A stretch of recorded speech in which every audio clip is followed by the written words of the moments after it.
6 milions de conductors a Espanya tenen algun tipus de deficiència visual i això pot afectar la seguretat viària. Daltonisme i miopia nocturna són algunes de les patologies que no es detecten als exàmens mèdics per obtenir o renovar el permís de conduir. Per això el RAC i la Fundació Visión i Vida han demanat al Congrés proves mèdiques més exhaustives.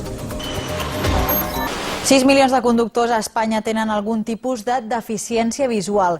Tenint en compte que un conductor rep el 90% de la informació a través dels ulls, el RAC i la Fundació Visión i Vida han demanat al Congrés que els exàmens mèdics per a l'obtenció i renovació del carnet siguin més exhaustius. Encara que ens sembli impossible, així és com veuen moltes persones que estan al volant. Daltonisme o alteracions cromàtiques a l'hora d'interpretar semàfors, incapacitat de captar detalls o de distingir un objecte respecte del fons i miopia nocturna.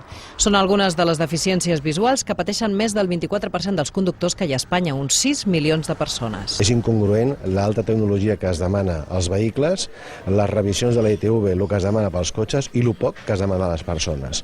No està compensat. I és que són deficiències visuals que poden afectar la seguretat viària i que no es detecten en els exàmens mèdics que cal passar per l'obtenció i renovació del permís de conduir. El tipus de revisions que es fan amb segons quins centres, no? Perquè tampoc es pot dir amb tots. Hauríem de fer un pas més endavant i tenir un coneixement més en profunditat de malalties que no es veuen aparentment, que no es detecten amb les proves que es fan allà i que estem una mica depenent de que voluntàriament el conductor ens les expliqui. I amb l'agreujant que els que tenen més problemes de visió són els conductors de més de 65 anys, un col·lectiu que cada cop creix més. També és incongruent que a partir dels 65 anys la revisió es faci cada 5, si justament és l'edat en la qual més patologia tens. És aquí on tindries que ser cada any. Per evitar que les deficiències visuals posin en risc la seguretat viària, la Fundació Visión i Vida i el RAC han demanat al Congrés que els exàmens mèdics per l'obtenció i renovació del permís de conduir siguin molt més exhaustius.